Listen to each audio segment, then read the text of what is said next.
The Haunted High School Spirit. A little background first here. I grew up in a small community, a rural area that only had one school. The school I went to was divided into 3 sections, all connected, but they had different additions. The first section was the original portion of the building, which was nearly over 100 years old. Section 2 was the junior high section or middle school section.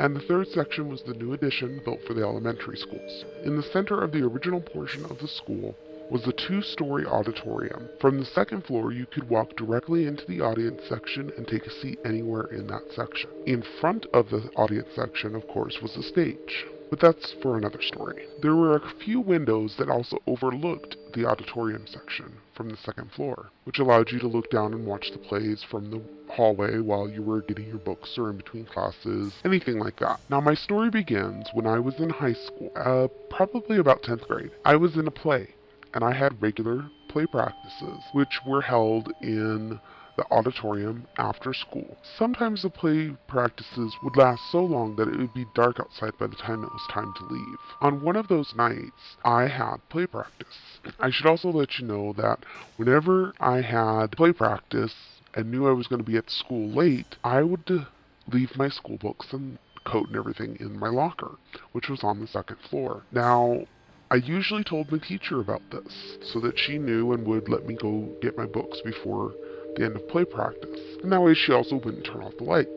So I went on this particular occasion. I had not told her that I had left my books in my locker. And I went upstairs to from the auditorium into the second store hallway. And all of a sudden, out of nowhere, the lights went out. Except for the emergency lights that are always on.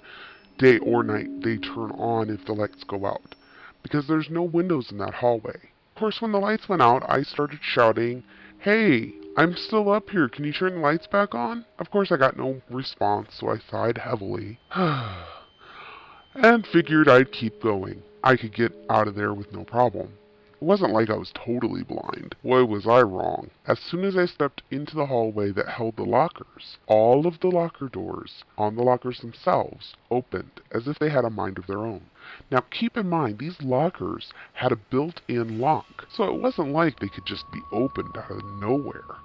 And there were also no windows on that floor, in that section, not for the outside. So there was no wind that could have blown them open anyway, even if they weren't locked. It was impossible for anyone else to be in that hallway because I was alone. I was the only one on the second floor. Now, it's at this particular moment I need to also let you know that our school has been notorious for being haunted.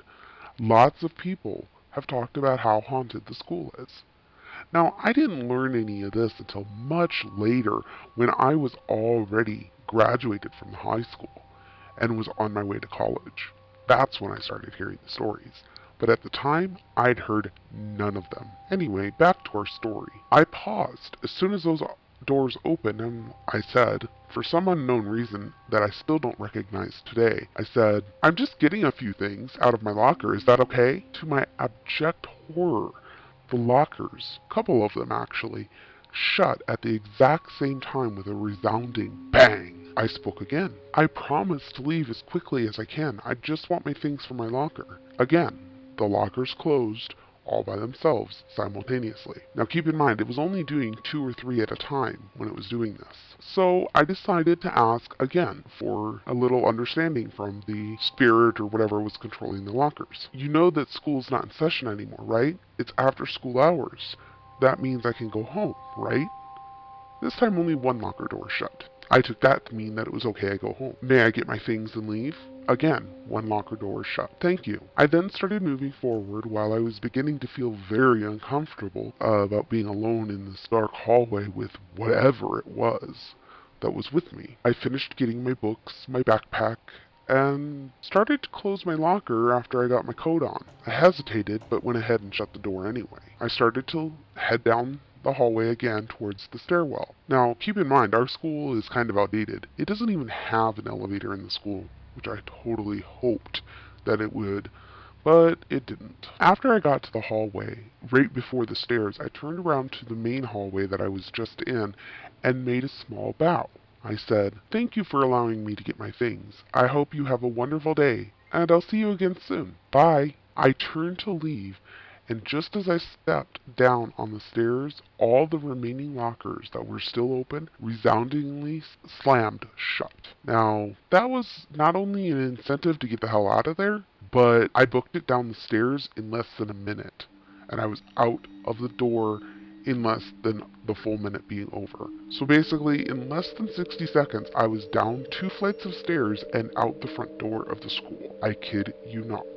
After that, I never left my school books or my coat in my locker again when I had play practice. Because of any of those events that caused me to have to be at the school after dark, I was not about to go into a dark hallway ever again. I also started to have a bit more respect for the teachers, custodians, and pretty much any authority figure in the school who had to work late, like till after dark.